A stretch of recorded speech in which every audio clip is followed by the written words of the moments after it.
बाजार बोलता है एफआईज डीआईज का डेटा, लेकिन इस डेटा में एक अंतर आया है। डीआईज ने भी फ्राइडे को माल बेचा है। ये थोड़ा सा स्ट्रीट को डराने वाला है। हालांकि पहली सेलिंग है, और जब एफआईज भी सेल कर रहे थे तब डीआईज ने भी सेल किया। उस तरह के हिसाब से ये पहली सेलिंग होगी। और अगर हम देखें तो 3484 करोड़ रुपए का, करीब करीब 3500 करोड़ रुपए का माल एफआईज बेच कर गए, और डीआईज ने भी 1700 करोड़ का माल बेचा। दैट मीन्स कि मोर देन 5000 करोड़ का माल जो था वो एफआईज डीआईज ने मिलकर बेचा फ्राइडे के सेशन में। एक तो सेंटीमेंट ही नेगेटिव हो जाता है। आप 5000 करोड़ की सेलिंग देख कर चुको फ्राइडे के सेशन में। उसके बाद आप देखो कि रात को डाउ जोन्स 2200 पॉइंट गिर जाता है। उसके बाद आप देखो कि मंडे को आते हो आप तो चाइना वगैरह सब बुरी तरह से लहूलुहान हो रखे थे। तो आपको पता लग जाता है। लोग सारे कल व्हाट्सएप पर यही बात कर रहे थे कि कल का दिन तो ख़राब होने ही वाला है। तो ये मतलब ये कोई आश्चर्यजनक दिन नहीं है। ये SGX निफ्टी जो हम गिफ्ट निफ्टी बोलते हैं, गिफ्ट निफ्टी ने पहले ही दिखा दिया था कि किस तरह की ओपनिंग होने वाली है। एक बार देख लेते हैं ग्लोबल इंडिसेस किस तरह के अभी एशियन मार्केट्स चल रहे हैं। डाउ में जैसा कि हमने बात की 2200 पॉइंट की गिरावट, मतलब बहुत ही बड़ी गिरावट कह सकते हैं। शंघाई इस समय 6.5% नीचे, हैंसेंग 11% नीचे, निकाई एक समय बिल्कुल सर्किट लिमिट पर आ गया था लेकिन अब थोड़ा रिकवर हुआ, 7% नीचे अभी भी है। ये रिकवर होने के बाद है कहानी। कोस्पी 5% नीचे। मतलब पूरी दुनिया के जो मार्केट हैं 5 से 10% तक टूटे हुए हैं। तो अब ऐसे में इंडिया भी कहाँ बचेगा, ऑफ कोर्स। लेकिन एक बार देख लेते हैं कोई शेयर हैं क्या ऐसे जो कि आज ग्रीन में, उनकी जरा शक्ल देखनी जरूरी है आज। सूर्य लक्ष्मी कॉटन, वाह 16%, 08 MPD करीब 10%, लास्ट माइल करीब 10%, कीप लर्न करीब 9%। ये तो सारे स्मॉल कैप शेयर हैं, छोड़ दीजिए इनको। टॉप लूजर्स की तरफ आते हैं क्योंकि उनकी लिस्ट ज़्यादा अच्छी होगी, क्योंकि आज सारे ही अच्छे से गिरे हुए हैं। Trent 18%, Kaveri seed 13%, Lloyds metal 12%, Sunflag iron 11.5%, Hindustan oil exploration 11%। ये हैं सारी लिस्ट में जो ये मिड कैप वाले क्वालिटी मिड कैप्स जहाँ पर की तेज गिरावट देखने के लिए मिल रही है। एक बार बता देते हैं कि टैरिफ जाल में खुद अमेरिका का मार्केट भी फंसा हुआ है। ऐसा नहीं है कि हमारा ही मार्केट फंसा हुआ है। अमेरिका के मार्केट में हमने देखा कि डाउ जोन्स में 2200 पॉइंट की गिरावट देखने के लिए मिली, और केवल बृहस्पतिवार और शुक्रवार यानी 2 दिनों के अंदर उनकी खुद की मार्केट कैप $5.5 ट्रिलियन साफ हो गई। 2 दिन की तेज गिरावट में निवेशकों को वहां पर भारी नुकसान लगा है। मार्केट की रिकवरी इकोनॉमी के साथ हो जाएगी, लेकिन डोनाल्ड ट्रंप हम लगातार ये बोल रहे हैं। और नेस्डेक अपने दिसंबर के हाई से 21% नीचे आ चुका है। दैट मीन्स कि टेक्निकली हमने फ्राइडे को भी बताया था कि अगर कोई इंडेक्स अपने हाई से 20% नीचे आ जाता है तो उसको बेयर टेरिटरी में एंटर करना कहते हैं।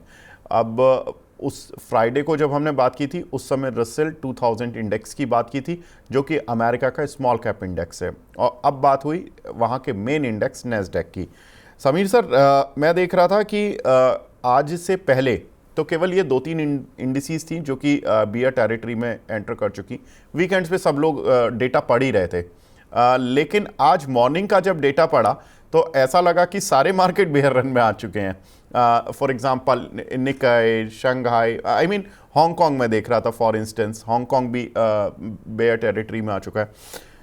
सर क्या लग रहा है, ये बेयर रन शुरू हो चुका है, या ये कई बार हमने ऐसे देखे हैं कि 20% वाला जो टेक्निकल पॉइंट होता है उसको ब्रीच करता है, 25% तक जाता है, कई बार 24-25% तक के हमने फॉल देखे हैं, वहाँ से फिर रिवर्स मार देता है। अक्सर हमने कई बार ऐसे भी मार्केट देखे हैं।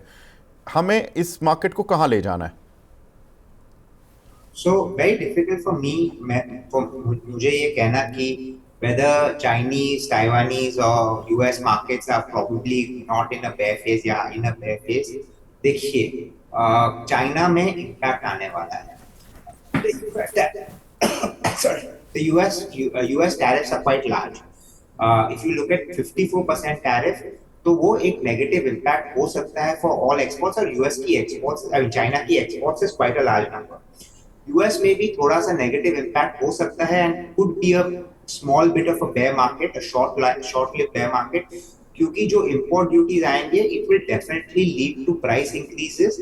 अगर price increases आएंगे तो inflationary रहेगा to some part of I mean to some extent, but वहां पे थोड़ा consumption slow down हो सकता है, but eventually it will stabilize क्योंकि there will obviously companies that are importing will figure out a better alternative. अभी for example if you look at it for me, जो हम इंडिया की बात कर सकते हैं तो अपॉर्चुनिटी इतनी लार्ज है. कभी भी इंडिया में ऐसा दे से ना you been given something on a golden platter, ऐसा अपॉर्चुनिटी जैसे मुझे लग रहा है. I tell you why. Today, when China has decided to take on US and say we are going to put 34% import duty, you are basically taking on a person like Donald Trump, जो egoistic है और he is not one to relinquish या yield to somebody else on power. India को अगर ये opportunity लेनी है, India can work out some free trade agreement या some trade agreement with USA.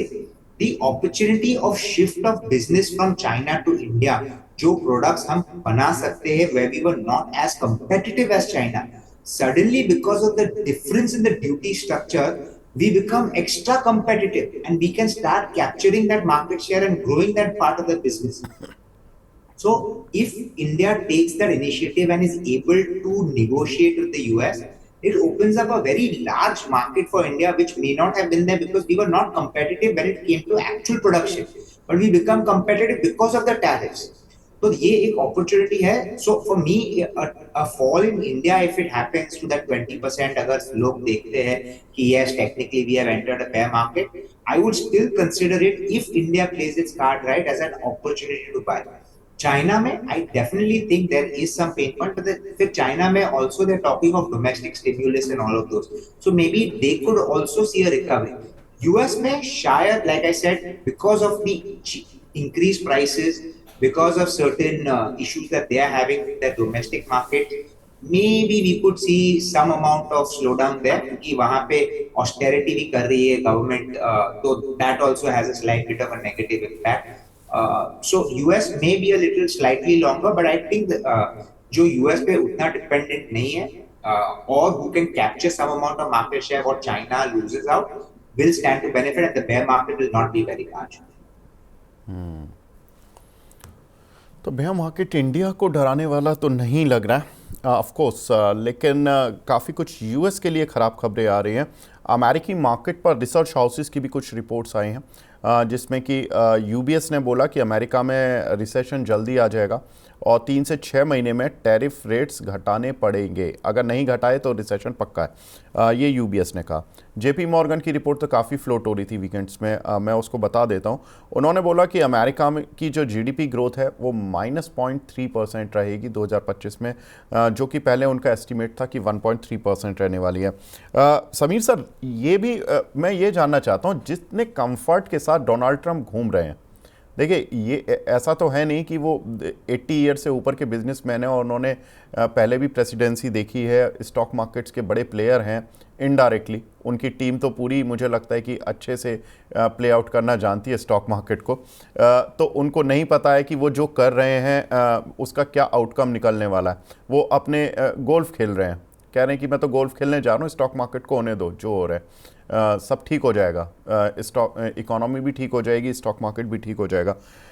ये जो यूएस में एक रिसेशन वाली पोजीशन बनाई जा रही है, ये आर्टिफिशियल क्रिएट करके कुछ स्टिमुलस लाने की प्लानिंग तो नहीं है कि उनकी QE1 QE2 जो हम कभी बात किया करते थे क्वांटिटेटिव ईजिंग की, ये उसकी तैयारी करने के चक्कर में है या ये कुछ और इनके दिमाग में पल रहा है? क्योंकि मैं मार्केट में कुछ लोगों से बात कर रहा था, वो बता रहे थे कि भी इनको कुछ इनकी डेट का है 4 या कुछ ट्रिलियन डॉलर का जो इनको रिफाइनेंस करना है. ये चाहते हैं कि इंटरेस्ट रेट कट हो और जल्दी से इंटरेस्ट रेट कट हो जाए सो दैट कि इनकी रिफाइनेंसिंग सस्ती हो जाए.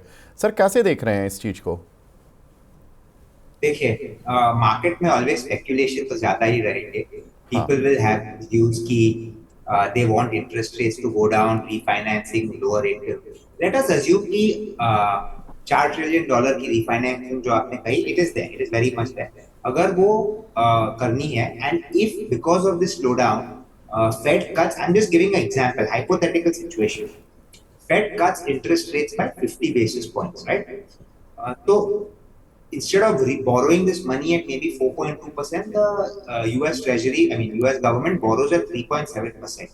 Is it going to make that much of a dent in the expenses that Donald Trump is going to hurt the economy just to save that little bit of interest expense? जो आप अगर आप इतने trillion dollar 27 trillion dollar की economy की बात करिए, the GDP of US 29 trillion जो भी नंबर है, you think that little bit of 50 basis points on $4 trillion is going to change the dynamics of what the US economy is going to do?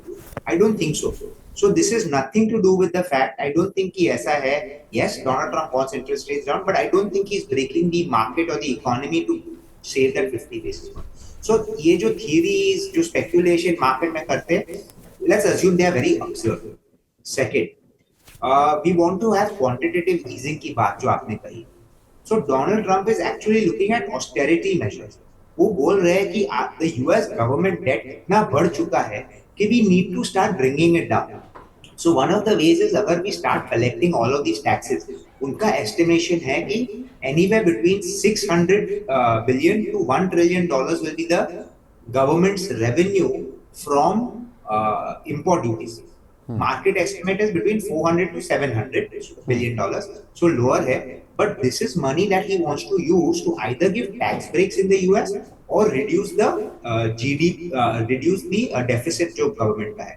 He's also working on a situation of saying कि for $5 million we will take citizens and give them golden cards which will allow them to become citizens. So उनका agenda है is to reduce the debt. So is it going to be is he trying to get quantitative easing? I don't think so. मेरे हिसाब से it is not that. मेरे हिसाब से what Donald Trump is actually doing is trying to bring manufacturing back to the US. अगर India में भी हम कर रहे हैं, हमने विवेक, if you remember, we had this discussion.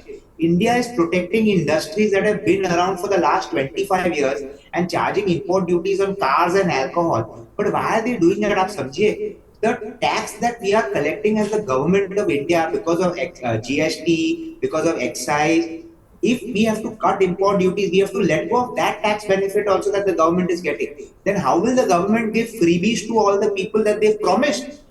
So the basic thing is, I think market में लोग बहुत ज़्यादा read कर रहे हैं. It is very important that yes, tariffs go away, but Donald Trump is saying कि I'm putting this tariff because you have tariffs on me. तो अगर दूसरी countries tariff cut करते हैं, it's a very strong possibility Donald Trump will cut the tariffs and allow more imports to come in, but he gets his way and he gets to posture कि देखिए मैंने US businesses को opportunity दी है to trade or to compete in the global market. Now it is up to you to go and compete.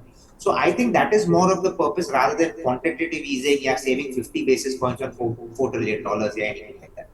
Interest of 50 basis point interest on $4 trillion. ये बड़ा interesting observation बताया आपने, लेकिन एक और observation जो मैं आपके साथ शेयर करूंगा वो भी कम इंटरेस्टिंग नहीं है.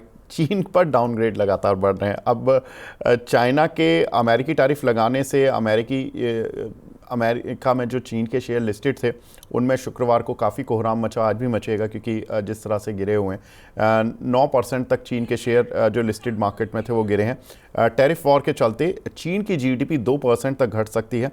गोल्डमैन सैक्स ने कहा है कि चीन के बाज़ारों के टारगेट 5% तक उन्होंने घटाए हैं. MSCI इंडेक्स, चाइना इंडेक्स का टारगेट 85 से घटाकर 81 किया और CSI 300 का टारगेट उन्होंने 4700 से घटाकर 4500 किया है.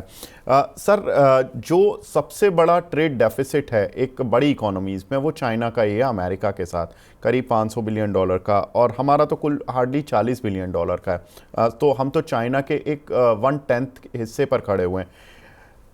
ये चाइना ट्रेड वॉर ही लड़ेगा और डिस्टर्ब रहेगी दुनिया, या चाइना भी थोड़ा ये अंतिम अपनी जो होता है कि लड़ने से पहले या ना लड़ने से पहले थोड़ी जितना गरजना है गरज के दिखाओ, कोशिश करो कि सामने वाला भी थोड़ा झुक जाए.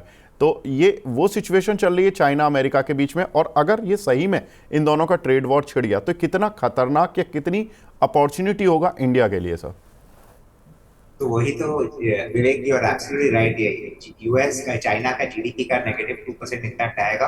People are talking and it's very possible to come क्योंकि एक्सपोर्ट्स उनके काफी लार्ज है. और वही तो मेरा प्रीवियस क्वेश्चन पे आप पे आंसर था कि ये एक गोल्डन अपॉर्चुनिटी है इंडिया के लिए। $500 billion of exports from China, if they are getting taxed at 54%, and if India can agree on some terms जहां हमारा maybe we get taxed but at 10%, we have a 44% cost advantage over a Chinese player, and that is a market that Indian companies must try to capture. अगर हमारा $40 billion export can go to $80 billion, look at the opportunity that it creates for Indian manufacturing. So the point is that somebody's pain is going to be somebody's gain. So can it be India's gain? So for India, the opportunity is large. We need to work. मेरे हिसाब से India should work really hard, really fast, and try to get the trade agreement with USA in place. It will also, what it will do, it will put pressure on countries like China कि we cannot keep fighting with USA, otherwise we will lose business. So yes, President Z का view है कि we will show strength and try to make Donald Trump bend. But if other countries start falling in line, China will have no choice, and eventually trade tariffs everywhere will have to start coming down, and that is actually a good thing if it does. Indian consumer के लिए भी अच्छा है अगर if import duties come down, because that means our costs of goods will go down, we will be able to consume more. हमारे पास जो पैसा है ऑलरेडी ज्यादा आने वाला है will get spread amongst more goods, so our consumption, lifestyle, everything can start getting better. I'm just saying this is hypothetical again कि ये होगा, but if it happens, the India opportunity is very strong. Like I said, $40 billion, when we are talking of a 4 trillion economy, we are 1% of our business is getting taxed at 26%. I don't think we should worry too much about it. हमारे हिसाब से उतना ज्यादा negative नहीं रहने वाला है. So for me, falling markets like this is actually a buying opportunity. Market में क्या होता है, जब भी गिरता है लोगों के वॉलेट्स बंद हो जाते हैं out of fear, but this is not the time to fear. You really make money market में अगर सच्चा लॉन्ग टर्म पैसा कमाना है. जब फॉल्स आते हैं आप बाय करिए. कोविड के टाइम पे आप देखिए जब मार्केट गिरा, जिसने भी नीचे में लिया वो कमाया. Can this be the bottom? Probably may not be the bottom, but bottom कोई प्रिडिक्ट नहीं कर सकता. मैं भी नहीं, शायद डोनाल्ड ट्रंप भी नहीं, शायद नरेंद्र मोदी भी नहीं, या कोई भी मार्केट एक्सपेक्ट नहीं प्रिडिक्ट कर सकता. But keep buying as long as you have some capital. Keep deploying it on a slow progressive way, and you will make returns over the next 2 to 3 years.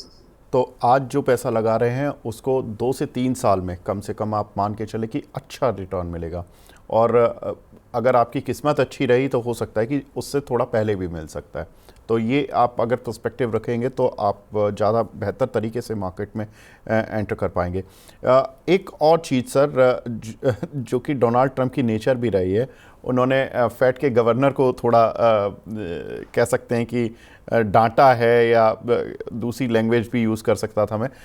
Donald Trump ने कहा कि आप तुरंत ब्याज दरें घटाएं, और ये पॉवेल से कहा कि नेतागिरी छोड़ो, पॉलिटिक्स छोड़ो और इंटरेस्ट रेट घटाने पर ध्यान दो. सर, ये जो डोनाल्ड ट्रंप का नेचर है कि वो किसी भी बड़े डेजिग्नेशन के भी इंसान को ज़्यादा कुछ समझते नहीं हैं और कुछ भी बोल देते हैं पब्लिक प्लेटफॉर्म पर, ये सही में फेड चेयरमैन पर थोड़ा प्रेशर बनाएगा कि उनको सबके सामने ऐसा बोल दिया गया कि आप इंटरेस्ट रेट घटाओ, नेतागिरी मत करो, कि वो सही में इंटरेस्ट रेट घटाएंगे या पद छोड़कर चले जाएंगे?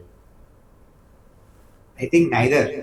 वो छोड़ के जाने वाले में से नहीं लग रहे जेरोम पावल. He said also very clearly that there is no way that Donald Trump can remove me from power. तो मेरे हिसाब से वो छोड़ के तो नहीं जाएंगे. अगर यूएस में ग्रोथ स्लो डाउन होती है, then and because of tariffs ये थोड़ी इन्फ्लेशन बढ़ती है. एस्टिमेशन है कि यूएस में inflation will go up by 100 to 150 basis points. Let's assume अभी 2.2% इन्फ्लेशन है यूएस में, it goes to 3.5%. Okay, so the question is, can he cut interest rates?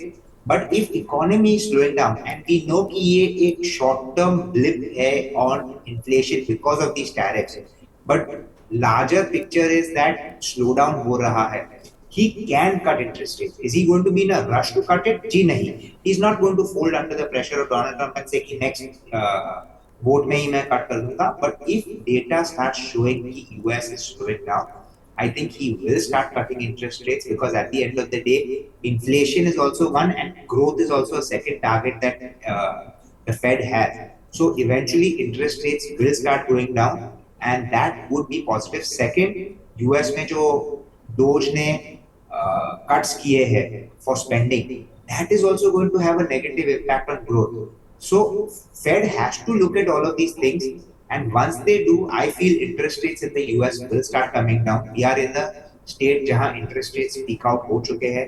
ज़्यादातर voices are coming. See, globally सब लोग को ये import duty नहीं चाहिए. Why are countries that are already imposing import duty on US products, saying that US putting import duty on our products is very bad for the global? अगर ऐसा है तो why is European Union not abolishing import duty? Why is China not? Why is India not? कोई भी country क्यों import duty बंद नहीं करती? सिर्फ US पे ही import duty अगर वो लगाते हैं बुरी बात है. So my point being, very simply, interest rates will come down. The world will keep talking क्योंकि उनके interest hurt हो रहे हैं. Donald Trump is looking after the interest of his nation. He has the right to do that as the president of the United States. So I don't see any problem in that. And let's be honest, like I said, interest rates have peaked out. They should start coming down. So Jerome Powell eventually will have to follow. He will not do it immediately, not under the pressure of Donald Trump. ठीक है sir, आप जो trade deal की बात कर रहे थे, मैं उसी पर अब आने ही वाला था कि ट्रेड डील पर बातचीत शुरू हो चुकी है और भारत, वियतनाम, इजराइल से ट्रेड डील पर बातचीत हो रही है। डोनाल्ड ट्रंप ने ऐसा बोला। यूरोप की भी अमेरिका से ट्रेड डील पर बातचीत हुई है। उनके ऑफिशियल्स ने कहा कि काफ़ी फ्रैंक बात हुई। उन्होंने भी काफ़ी ठीक से बात सुनी, बात की, लेकिन अभी उनकी तरफ से, दोनों की तरफ से कोई ऐसे स्टेटमेंट नहीं आया कि हाँ कुछ यूरोप की डील हो जाएगी।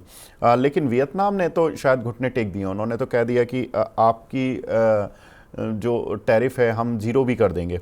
तो ये एक बड़ा इंपॉर्टेंट स्टेटमेंट था वियतनाम की तरफ से। उनको करना भी पड़ेगा क्योंकि उनका जो जितना बड़ा ट्रेड सरप्लस लेके वो अमेरिका के साथ बैठे हैं, एक छोटा सा देश, तो उस पर प्रेशर तो है। करीब $123 बिलियन का उनका ट्रेड सरप्लस है अमेरिका के साथ। इजराइल के प्रधानमंत्री भी जल्द अमेरिका जा रहे हैं। उन पर भी 17% टैरिफ लगे हैं, तो उनको भी अपना शायद ये जो टैरिफ है वो सेटल करना है। भारत अमेरिकी ट्रेड डील पर क्या सरकारी बयान आए हैं वो भी एक बार देख लेते हैं। वीकेंड्स में ये सारी बातें हुई हैं। अमेरिकी प्रोडक्ट्स पर ड्यूटी घटाने पर विचार जारी है, ये गवर्नमेंट ऑफिशियल्स ने बोला है, इंडिकेट किया है। और अमेरिका के साथ हम पहले से ही बातचीत में हैं, तो इसका फ़ायदा हमें मिल जाएगा।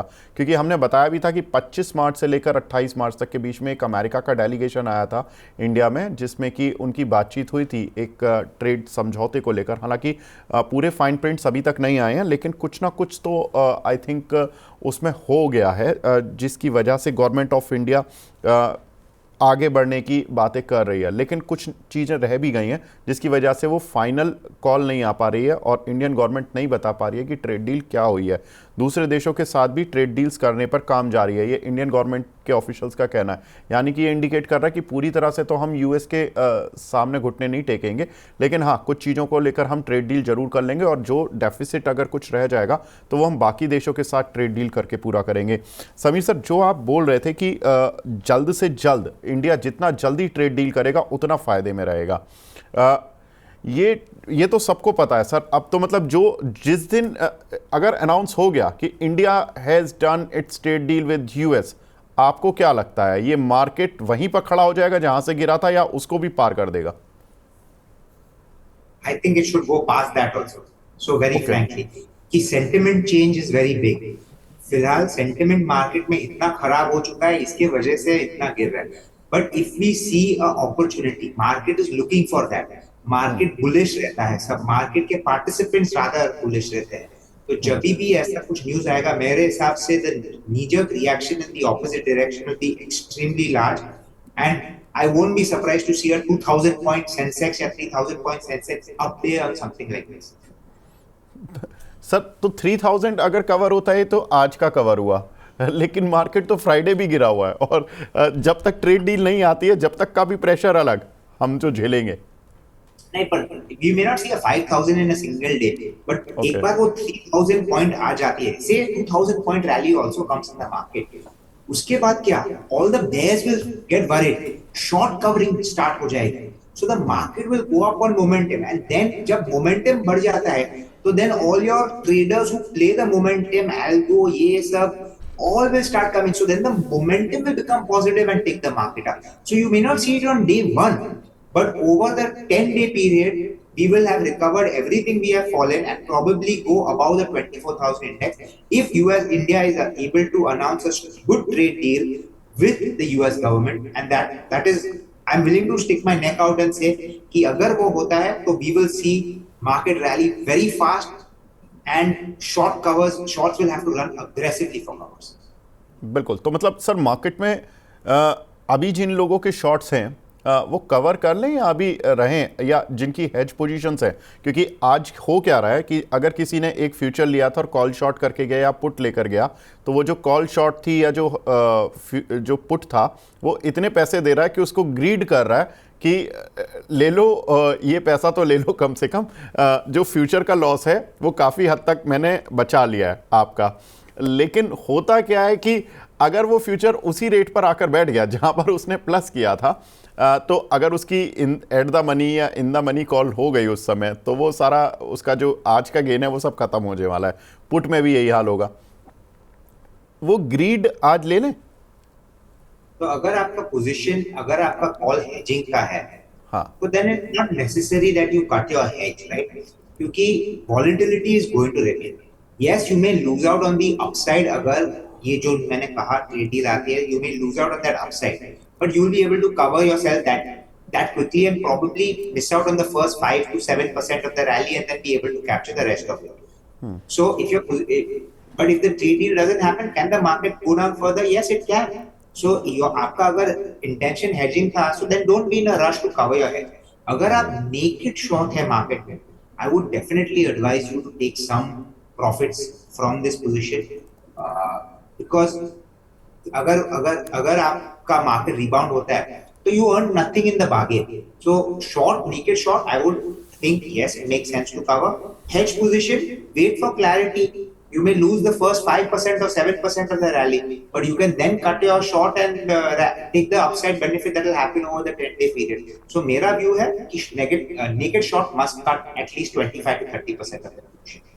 बिल्कुल। तो शॉर्ट पोजीशंस अपनी 25 to 30% अपनी कवर कर लें, सर का मानना है। सर लास्ट क्वेश्चन, मैं पहले उसको लेने से पहले सर अंशुल जी हमारे साथ जुड़ चुके हैं, मैं उनका वेलकम कर देता हूं। अंशुल भाई, good morning, head of research हैं लक्ष्मी श्री इन्वेस्टमेंट के। नमस्कार, नमस्कार आपके सभी दर्शकों को। नमस्कार sir.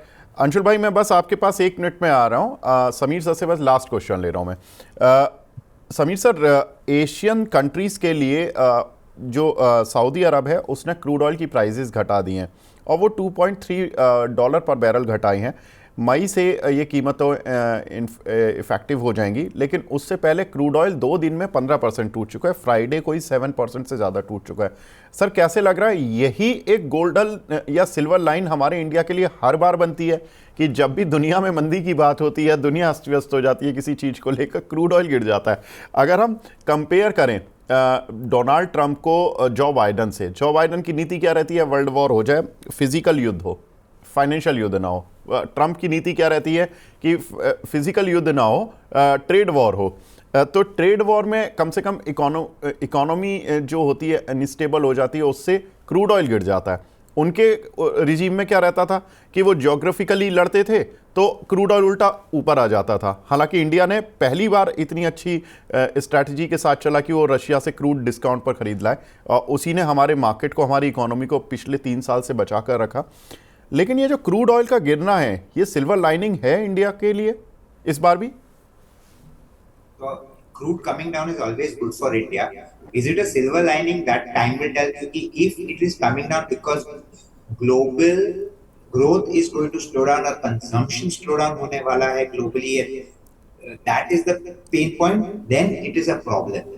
But is it because every country wants to increase its supply and keep its market share? US also wants to increase its exports of crude and gas.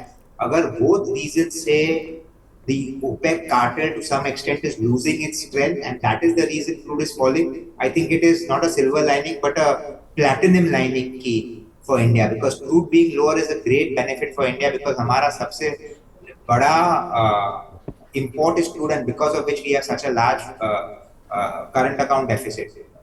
So I think it is good if it is because of supply increasing, not if demand is reducing globally. So that we will get to know in the next 3 to 6 months. ठीक है Sameer sir, बस ये बता दीजिए कि इस समय आज आपने या कुछ पिछले 1-2 दिन में क्या खरीदा है या क्या अपने क्लाइंट्स को एडवाइस किया, क्या खरीदने के लिए? तो मैं आपको बोल सकता हूँ, मैंने आज टाटा मोटर लिया हुआ है सुबह, मैंने रिलायंस इंडस्ट्रीज परचेज किया हुआ है. I am sticking more right now to the larger caps, even though mid caps have fallen, for the simple reason when the markets turn, the larger caps will probably turn faster. They will have more stability in case it gets worse off also.